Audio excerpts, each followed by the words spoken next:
देश का सर्वश्रेष्ठ मक्कार नेता अरविंद केजरीवाल जो 6 महीने पहले तक कश्मीरी पंडितों की लाशों पर मजाक बना रहा था, कश्मीरी पंडितों की लुटी इज्जत पर मजाक बना रहा था, आज वो जा कर के बैठा है जंतर मंतर में उनके हितों का ढोंग करने। जिनका 6 महीने पहले तुम विधानसभा में खड़े होकर के मजाक उड़ा रहे थे, आज उनके लिए तुम जो है वो जंतर मंतर पर ढोंग कर रहे हो। शर्म करनी चाहिए है तुमको। अब जब तुम्हें लग रहा है कि तुम्हारा तो सूपड़ा साफ हो जाएगा, तुम्हारा कोई भी वादा पूरा नहीं हुआ, तुम्हारे मंत्री भ्रष्टाचार में जेल जा रहे हैं, लेकिन अरविंद केजरीवाल सिद्धू मूसेवाला को क्यों सुरक्षा नहीं दिए थे, क्यों उसकी सुरक्षा वापस ले ली थी? नमस्कार, आपका स्वागत है हमारे चैनल पर और हमारे साथ मौजूद हैं आमिर शमसी जी, जिन पर हम बात करेंगे कि कश्मीर में किस तरीके से टारगेट किलिंग की जा रही है।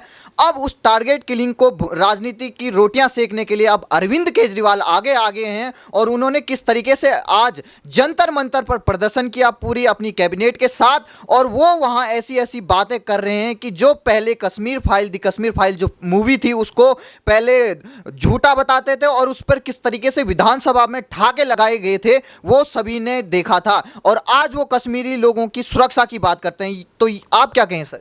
अरविंद केजरीवाल जंतर मंतर पहुंचे हैं कश्मीरी पंडितों के हितों में बात करने के लिए, कश्मीरी पंडितों के को सुरक्षा दिलाने के लिए, कश्मीरी पंडितों के हितों की सुरक्षा करने के लिए अरविंद केजरीवाल जंतर मंतर पहुंचे हैं। कोई मुझे पूछ के बताओ, क्या दिल्ली में चुनाव आने वाले हैं?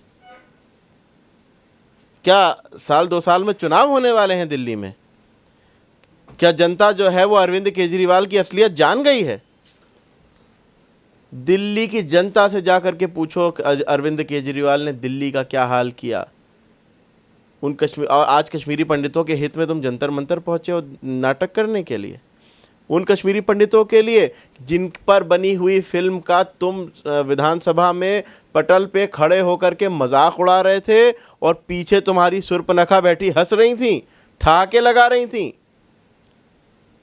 जली हुई लाशों का मजाक उड़ा रहे थे, माओ बहनों की लुटी हुई इज्जत का मजाक उड़ा रहे थे, नौजवानों की कटे हुए गलों का मजाक उड़ा रहे थे। तब तुम्हें कश्मीरी पंडितों का हित नहीं याद आया था, आज तुम्हें कश्मीरी पंडितों के हित की बात याद आ रही है। ढोंग करने पहुंचे हो, वहां पर नाटक करने के लिए पहुंचे हो। आज तुम गए हो केजरीवाल, अरविंद केजरीवाल आज गए हैं जंतर मंतर पर कश्मीरी पंडितों को सुरक्षा दिलाने, लेकिन अरविंद केजरीवाल सिद्धू मूसेवाला को क्यों सुरक्षा नहीं दिए थे, क्यों उसकी सुरक्षा वापस ले ली थी? गंदी और ओछी राजनीति से बाज आना चाहिए है। कश्मीरी पंडितों के दर्द को समझना, कश्मीरी पंडितों के दर्द को अगर समझते होते तो उनके हितों में बहुत पहले आवाज उठाई होती।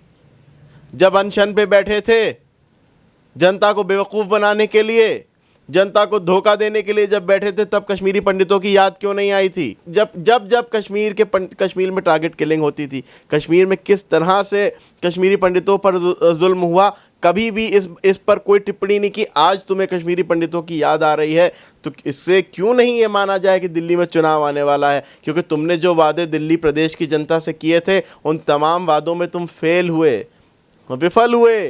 तुमने कहा था मुफ्त बिजली देंगे, तुम नहीं दे पाए। तुमने कहा था कि सुरक्षा प्रदान कर, महिलाओं को सुरक्षा देंगे, तुम नहीं दे पाए। तुमने कहा था कि पानी कुछ देंगे, नहीं दे पाए। तुमने क्या दिया? दिल्ली के प्रदेश की जनता को धोखा दिया। तुमने सम्मान और इज्जत किसको दी? रोहिंग्यों को। तुमने सम्मान और इज्जत किसको दी? जो देश के विरोधी थे।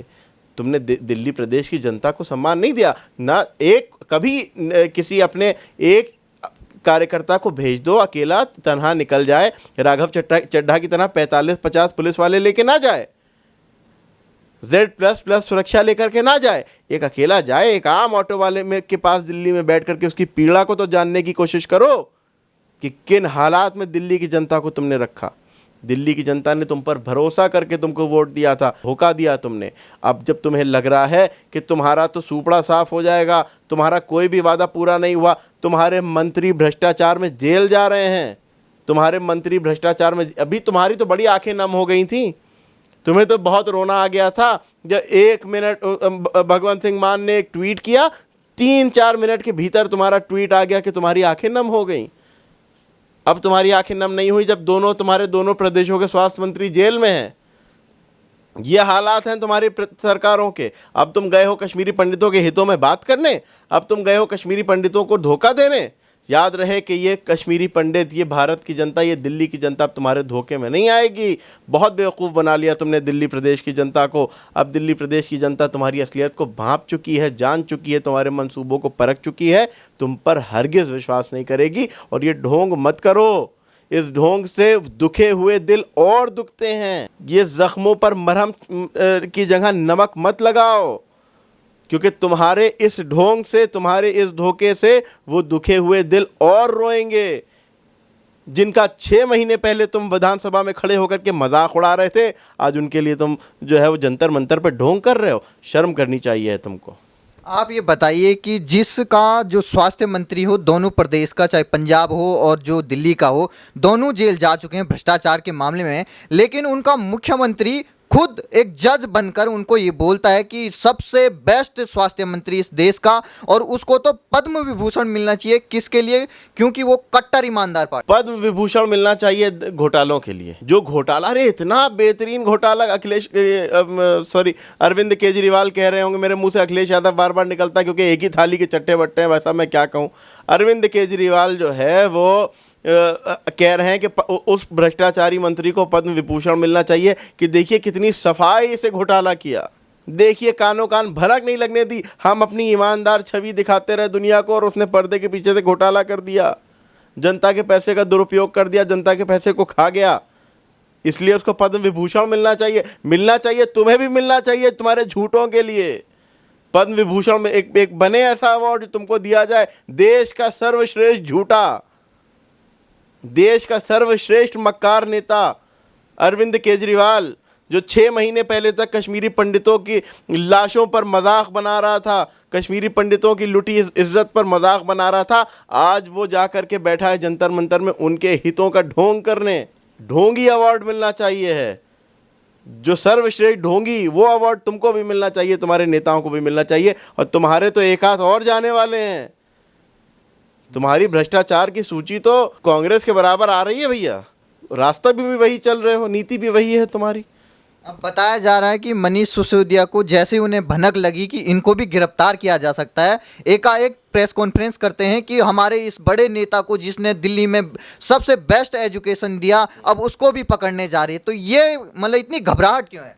मैंने अभी कहा ना, एक और जाने वाले, और बेस्ट एजुकेशन दिया भैया, ये झूठ किससे बोलते हो यार? सोशल मीडिया पर नकली खबरें चला करके दिल्ली के स्कूलों की हालत जा करके देखो। मैंने कहा ना, राघव चड्ढा की तरह 45-50 पुलिस वाले लेके ना जाओ, एक अकेला कोई भेज दो, वो जा करके दिल्ली के स्कूलों की, दिल्ली की शिक्षा की हालत देख ले। जो ढोंग, जो धोखा तुमने दिल्ली की जनता के साथ किया है ना, वो दिल्ली की जनता तुम्हें बख्शेगी नहीं। दिल्ली की जनता तुम्हारा सूपड़ा साफ करके मानेगी। आज अरविंद केजरीवाल का अलग वो एक चेहरा नजर आया कि जिनको ये बताया जा रहा था कि पंजाब में खालिस्तान से उनके कनेक्शन हैं, वो अब पाकिस्तान को चुनौती दे रहे हैं और ये कह रहे हैं कि ये बचकानी हरकत बंद कर दो, कश्मीर हमारा है, हमारा ही रहेगा। कश्मीर हमारा था, हमारा है, हमारा ही रहेगा, ये हर भारतीय को अच्छी तरह से पता है। केजरीवाल जी, आपको ये कहने की अब ज़रूरत नहीं है। और उस समय जो है वो आज आप पाकिस्तान को आंखें दिखा रहे हैं। जब दिल्ली में चुनाव आने वाला था, अभी 7-8 महीने पहले, जब प्रधानमंत्री की सुरक्षा में चूक हुई थी, पंजाब में चुनाव से पहले प्रधानमंत्री की सुरक्षा में जब चूक हुई थी, उस समय आपने क्या बयान दिया था? याद तो खूब होगा आपको। जब सिद्धू ने जो है वो, सिद्धू जैसे नेता और आप जैसे लोग जो है वो इमरान खान की तारीफ़ें करते थे, वो सब याद तो खूब होगा ना। जब दिल्ली की जनता आपके धोखों को जान गई, आपके धोखों को परख गई, तो अब आप जो है वो पाकिस्तान को आंखें दिखा रहे हैं। याद रहे कि अब आपके धोखे, अब आपके झूठ, अब आपके जो ये फार्मूले हैं, ये काम नहीं आएंगे। आपका सूपड़ा साफ होना निश्चित है। ये पंजाब की कानून व्यवस्था को क्या हो गया? क्योंकि एक बॉर्डर स्टेट है और जहां पर खालिस्तान की लगातार गतिविधियां बढ़ती जा रही हैं। आप ये बताइए कि हर दिन ऐसे ऐसे मामले आने, चाहे सिद्धू मूसेवाला हो, और हर दिन ऐसी हत्याएं हो रही हैं। ये कानून व्यवस्था जो दिल्ली से ये चला रहे हैं रिमोट कंट्रोल की सरकार, ये कब तक चलेगी?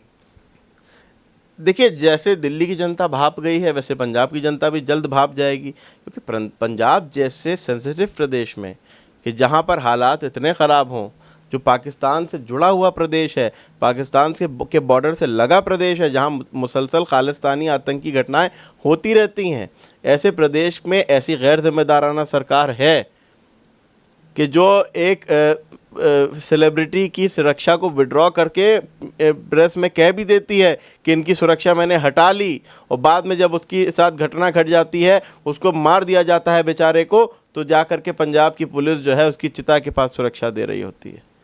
ये क्या मजाक है?